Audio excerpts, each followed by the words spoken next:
Muxtasar Minhajul Qasidin İmam İbn Qudama el-Maqdisi Pəsil ölümnің haqiqati meyit qiyomat qayım bolğuca qabrida uçraydigan ishlar to'g'risida. Oyatlar va hadislar ölüm haqiqatining ruhning badandan ayrilish ekanligiga, ruh badandan ayrilgandan keyin ruhning mangu yo'qolmaydiganligiga, ruhning ya azoblanadiganligi ya mukofotlanadiganligiga dalolat qiladi. Chunki ruh ba'zida turli g'am-qayg'ular bilan o'zicha alam tarsa va ya a'zolarga munosabatlik bo'lmasmi, turli xushal-xo'ramliklar bilanmi huzurlanadi. Ruhning barliq sifatlari ruh badandan ayrilgandan keyinmi ruh bilan birga qoladi. Ruhning a'zolar vasitasi bilan bo'lgan har qanday sifati badanning o'lishi bilan ruh badaniga qaytib bo'lguncha yo'qolib ketadi. Qabrda ruhning badaniga qaytarilishi yiroq emas. Ruhning badanda qiyomat kunigacha qoldirilishi ham yiroq emas. Alloh taolo har bir bandasi uchun bergan hukmini eng yaxshi bilguchidir. Ölümning ma'nosi ruhning badanni boshqarishdan to'xtash, badanning ruhga vosita bo'lishidan chiqib ketish va insonni bearam qilib turib, uni mollaridan va ahlidan ayirib, bu olamdan boshqa bir olamga ilib berish demakdir. Agar insonning dunyoda xushal bo'lgan va rohatlanadigan bir narsa bo'lsa, o'lgandan keyin u narsa uchun buyuk nadomat chekadi. Agar inson faqat Alloh taolaning zikri bilan xushal bo'lgan va Robbi bilan ulfatlashadigan inson bo'lsa, uning ne'mati cho'ng bo'ldi, uning bilan mahbubining orasi xoli qo'yilsa, baxt saodati mukammal bo'ldi. Shundaqla u to'salg'ular va mashg'ul qilg'uchi omillardan qutuladi. Chunki dunyo mashg'ulotlarining hammasi Alloh taolaning zikridan mashg'ul qilg'uchidir. Uyqudan uyg'ongan odam uyqusida bexabar narsalardan xabardor bo'lgandek, kishi o'limdan keyin hayot vaqtida bilmagan ishlar ayon bo'ladi. Haqiqatan kishilar bajoyiki uyqudadir. Ular o'lganda uyg'onadi, insonga tunji ayon bo'ldig'ini, uning yaxshilik va yomonliklaridan o'ziga manfaat beradigan va ziyon yetkazadigan amallardir. Bu amallar uning qalbining yushurun bir yeriga yozilgan bo'lib, dunyo mashg'ulotlari uni ko'rishdan u kishini mashg'ul qilgan edi. Dünya mashg'ulotlari uzilgandan keyin uning barliq amallari ayon bo'ldi. U inson bir yomon amaliga qarasa hasrat chekib, hatto shu hasratdan qutulish uchun o't quchishni tanlug'dek darajada qattiq nadomat chekadi. Buning hammasi uning o'lgan chaqda oshkora bo'ladi. Bu alamlar osiy kishiga dafn qilinishning oldida hujum qiladi. Alloh taoladan salomat qilishni so'raymiz. Ruhning o'lish bilan yo'qolmaydiganligining dalillaridan biri Alloh taolaning bu so'zidir. Allohning yo'lida shahid bo'lganlarni o'lik deb gumon qilmag'in, balki ular tirik bo'lib Allohning dargohidagi rizqdan bahramon qilindi. Ya'ni jannatning ne'matlaridan atigan oqshomda mangulik rizqlantirilib turadi. Masruq rahimahulloh mundaq deydi: Biz Abdullah ibn Mas'ud raziyallohu anhudan bu oyat haqida so'ragan edik. Abdullah ibn Mas'ud raziyallohu anhu shahidlarning ruhlari yeshil qushlarning po'kinida bo'ladi. Qushlarning arishning ostiga esib qo'yilgan qo'ndoqlar bordir. Ular jannatda xohlagan yerga uchib boradi, ondan yilqi qo'ndoqlarga qaytib keladi, dedi. Alloh taolaning ular atigini oqshimi o'tqa to'g'rilanib turdi. Qiyomat qoyim bo'lgan kunda ey Paravin jamasi azobning eng qattiqiga do'zax o'tiga kiringlar deyildi degan so'zida Alloh taolo ularning o'lgandan keyinmi azoblanadiganligini xabar qildi. Sayyinda Ibn Umar raziyallohu anhuma rivoyat qilgan bir hadisda payg'ambar sallallohu alayhi va sallam mundaq degan: Biringlar o'lib ketsa, uningga atigan va kechqurunda o'rni ko'rsatildi. Agar u jannat ahlidan bo'lsa, jannat ahli qatoridan o'rni ko'rsatildi. Agar do'zax ahlidan bo'lsa, do'zax ahli qatoridan o'rni ko'rsatildi. Uningga Alloh taolo seni qiyomat kuni tirildirib chiqarguncha bu sening o'rningdir deyiladi. Yomon amallar ayon bo'lganda kishining nadomat chekib, qattiq alam tortadiganligi ilgari so'zlandi. Mu'minga kelsak, Abdullah ibn Umar raziyallohu anhuma mundaq deydi: Mu'minning ruhi tandan ayrilgandan keyin bajoyiki turmadan chiqarilgan bir kishiga o'xshaydi. Turmadan chiqqan kishi zaminni keng hisoblaydi. Zaminda sog'lom holda xohlagancha harakat qiladi. O'lgandan keyinla mu'minga Alloh taolaning fazli hurmatlari ichiladi. Bu fazil hurmatlar bilan dunyoni silishtirganda dunyo zindonga o'xshaydi.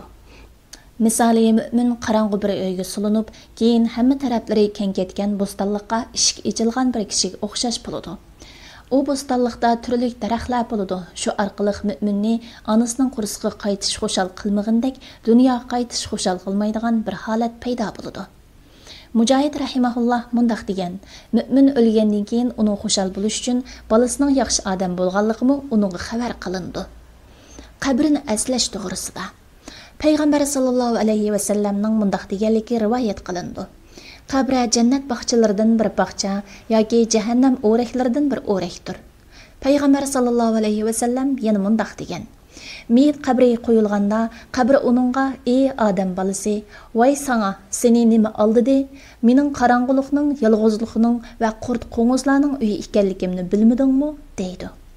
Tirmizi Abu Said radhiyallohu anhudan rivoyat qiludiki, Abu Said mundaq deydi: Payg'ambar sallallohu alayhi va sallam namozgohga kirdi. Ondan kulib tishlari chiqib qolgan kishilarni ko'rib mundaq dedi: "Bilinglarki, agar sizlar lazzatlarni uzib tashlag'uchi o'limning zikrini ko'p qilgan bo'lsanglar, u sizlarni men ko'rayotgan bu kulkidan mashg'ul qilgan bo'ladi. Shunga sizlar lazzatlarni uzib tashlag'uchi o'limni ko'p aslanglar. Qabra har kuni men g'ayriblikning uyiman, yolg'izlikning uyiman, tuproqning uyiman, qurt qo'ng'izlarning uyiman" deydi. Mümin banda qabriga dafn qilinganda, qabri uningga: "Xush gapsiz, yaxshimisiz? Bilingki, siz ustimda mangan eng suyumli kishi edingiz. Bugun men sizga ega qilindim, siz menga qaytdingiz. Endi mening sizga nima qildig'inimni ko'rgaysiz" deydi va uningga ko'zi yetgan yerigacha qabri kengaydi. Uningga jannatdan bir eshik ochiladi. Gunohkor yoki kofir banda dafn qilinsa, qabri uningga: "Seni qarshi olmayman. Bilginki, sen ustimda manganlardan eng yomon ko'radigan odamim eding. Bugun men sana ega qilindim, sen men tarafga qaytding. Mening sana nima qildiganligimni ko'rasan" deydi. Ondan qabri uni qistaydi, hatto uning qo'rg'ilari bir-biriga kirishib ketadi. Payg'ambar sallallohu alayhi va sallam uni barmoqlar bilan ishorat qilib, bir-biriga kirishtirib ko'rsatdi. Onunğa 70 zəhərli yılan musallat qılındı. Əgər ulardan biri ziminğa zəhərini püylüs idi, zimində heç nəs ösmgən və dünya yoqalğan bolatdı. Onundan hesab ilinib bolğuca yılan onu tişləb çaqıdı. Peyğəmbər sallallahu alayhi və səlləm mundaq dedi: "Qabrə cənnətnin bağçalarından bir bağça yoki cəhənnəmnin o'raklaridan bir o'rak bo'ladi." Ka'b raziyallohu anhu mundaq degan: "Salih banda qabrisiga qo'yilsa, uning namoz, roza, haj, jihad va sadiqa qatorliq yaxshi amallari uni qo'rshab turdi. Azob farishtalari uning ikki puti tarafidan kelsa, namoz ularga: "Uningdan yiroq ketinglar. Sizlarning uningga yaqinlashinglarga yo'l yo'q.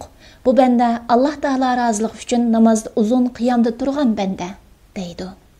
Azob farishtalari uningga beshi tarafidan kelsa, roza ularga: "Sizlarning uningga yaqinlashinglarga yo'l yo'q. U ko'p roza tutgan banda" deydi.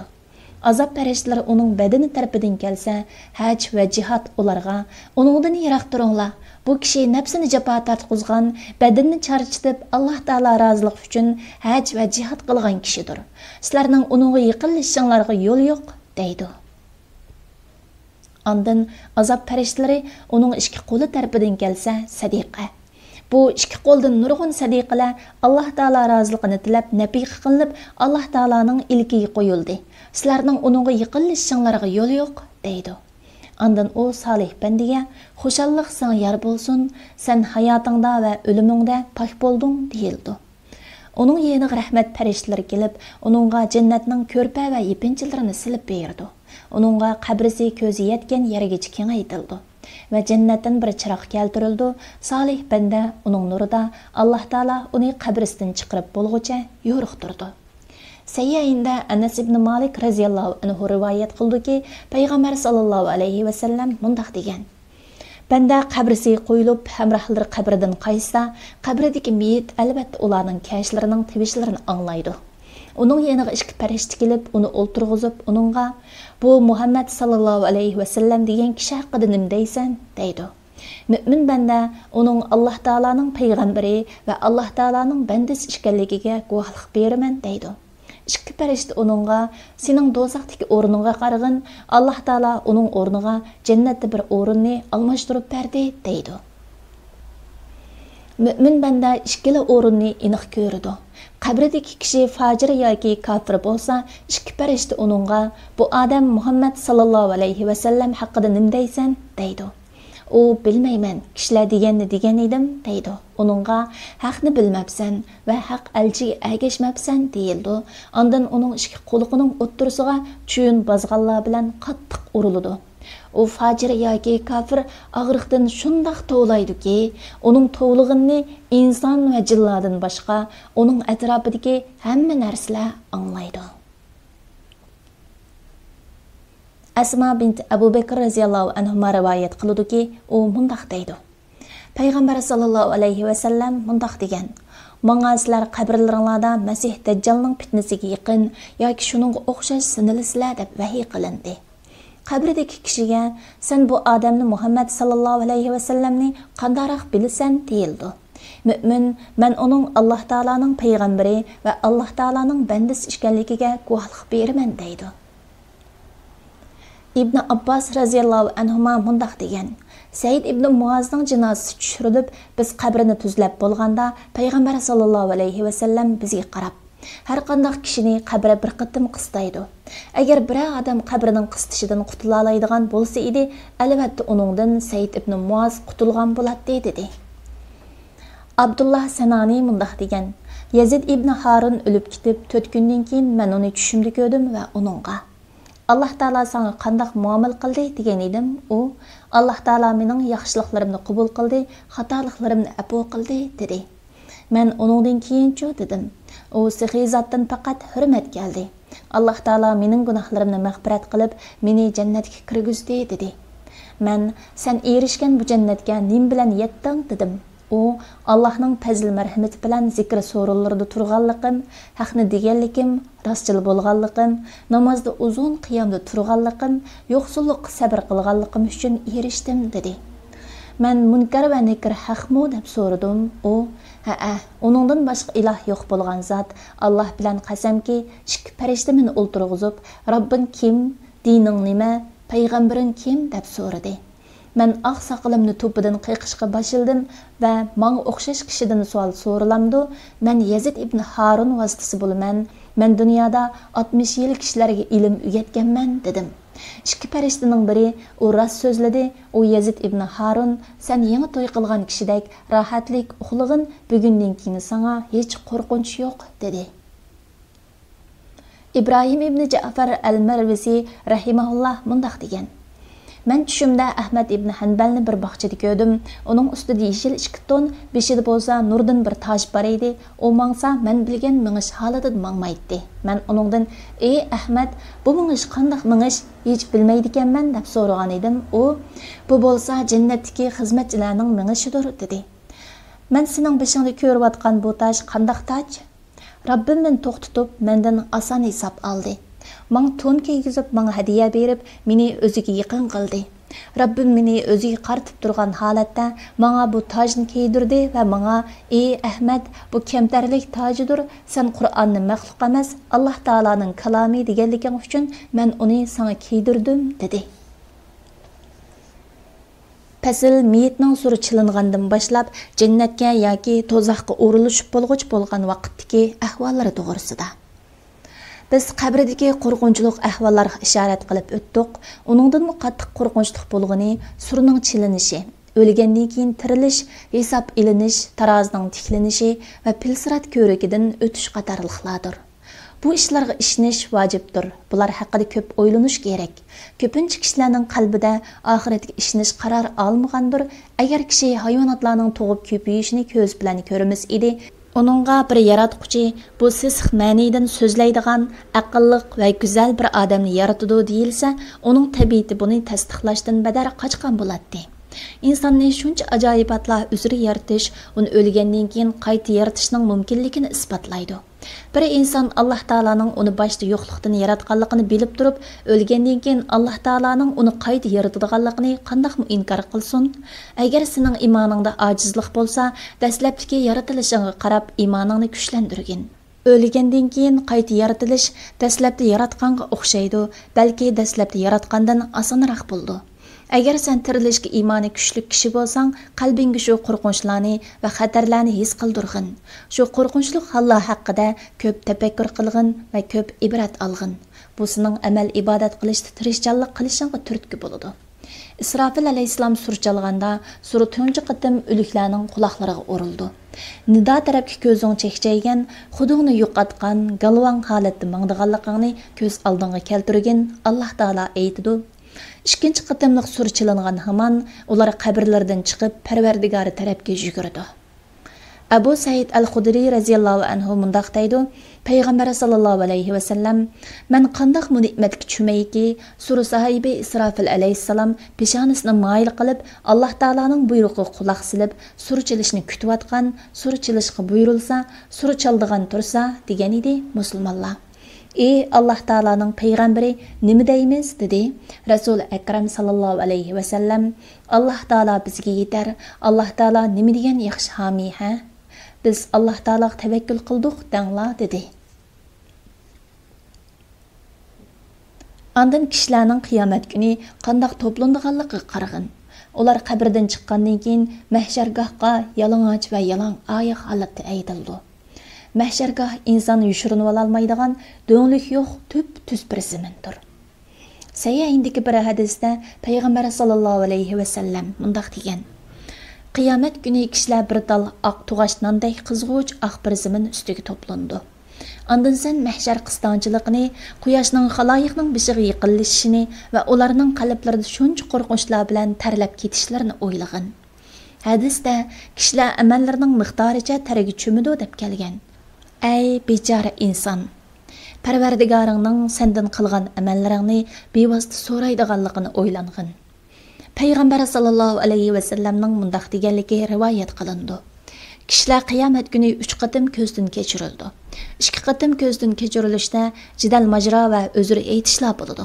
3-qatim ko'zdan kechirilishda bo'lsa, nomi amallar uchidi, ba'zilar nom amallarni o'ng qo'l bilan tutadi, ba'zilar bo'lsa so'l qo'li bilan tutadi. Abu Barza radhiyallohu anhu mundaq deydi: Payg'ambar sallallohu alayhi va sallam mundaq degan: Qiyomat kuni bandaning ikki puti Robbining huzurida umrini nimaga sarf qilgandan, ilmini qandoq qilgandan, milini nadan topqani va nimaga xarajat qilgandan va tinini nimada tugashtirgandan so'roqqa tortilmoqcha joyidan midirlamaydi. Sayyinda Saffon ibn Muhsir radhiyallohu anhu mundaq degan: Men İbn Umar radhiyallohu anhuning qo'lini tutib turatdim. Bir odam uning oldiga chiqib: Sen payg'ambar sallallohu alayhi va sallamning qiyomat kunida Alloh taolaning banday qildigan xitobi haqida nimalarni deganligini anglading deb so'ragan edi Ibn Umar. Men payg'ambar sallallohu alayhi va sallamning mundaq deganligini angladim.